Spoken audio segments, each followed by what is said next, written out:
ہم 8ویں کلاس میں اردو کا لیسن پڑھنے جا رہے ہیں. آج کا ہمارا موضوع ہے وہ گرامر سے مختلف ہے. اس میں آپ کو میں کلمہ قسمیں بتاؤں گا. پہلے آپ کو پتا ہونا لفظ کیا چیز ہے. لفظ وہ انسانی آواز ہے جس سے دل کی بات ظاہر ہو. لفظ گو انسانی آواز ییٚمہِ سۭتۍ دلٕچ کتھ انسان سٕنٛز ظٲہر گژھِ. لفظس چھِ زٕ قسم، اکھ گوٚس کلمہ بیٚیہِ گوٚس مُہمل. یُس زن یہ کلمہ آسان چھِ، یہ چھِ بامعنی لفظ کو کلمہ کہتے ہیں. مثلا چائے، روٹی، یتھ معنی آسہِ وہ کلمہ. بے معنی لفظ کو مُہمل، یتھ نہٕ کٕہٕنۍ معنی آسہِ وہ مُہمل. ٹھیک. یُس یہ کلمہ چھِ، کلمس کۭتیاہ قسم چھِ؟ اسم، ضمیر، صفت، فعل، مطلق فعل، حرف.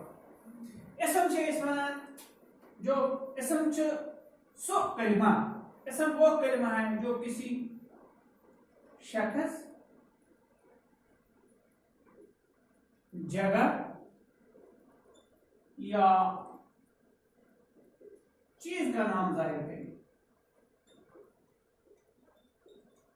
کوئی شخص سُنٛد ناو آسہِ، جایہِ ہُنٛد ناو آسہِ، چیٖزُک ناو آسہِ، اتھ وَنو أسۍ یہِ ہسا گوٚو اسم.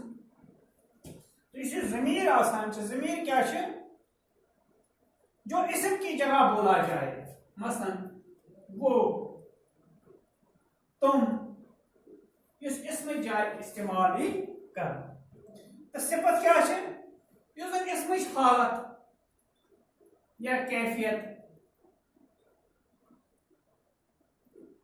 جو اسم کی حالت یا کیفیت کو ظاہر کرے. مثلا سرخ، سرخ چھ، لال چھ، وغیرہ چھ. ام پتہ فعل، فعل کو وہ کلمہ جس سے کسی شخص یا چیز کا کام ظاہر ہو. فعل مطلب وہ جس سے کام ظاہر ہو.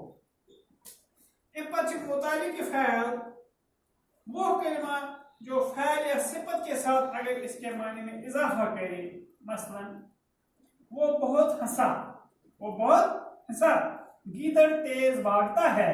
وہ ام سۭتۍ چھِ اتھ امِچ فعلس متعلق تھوڑا ہریر گژھان، فعلٕچ خٲصیت چھِ زیادٕ پہن گژھان. تو حرف یُس آسان چھُ وہ کلمہ جو اسم نہ ہو، نہ ضمیر ہو، نہ صفت ہو، نہ متعلق فعل ہو، بلکہ صرف دو جملوں یا کلمات کو باہم ملائے. یُس زن دون جملن پانہٕ ؤنۍ رلاوان چھِ. کو چھِ، تم چھِ، ہم چھِ، یم گٔے حرف. That's it for the lesson.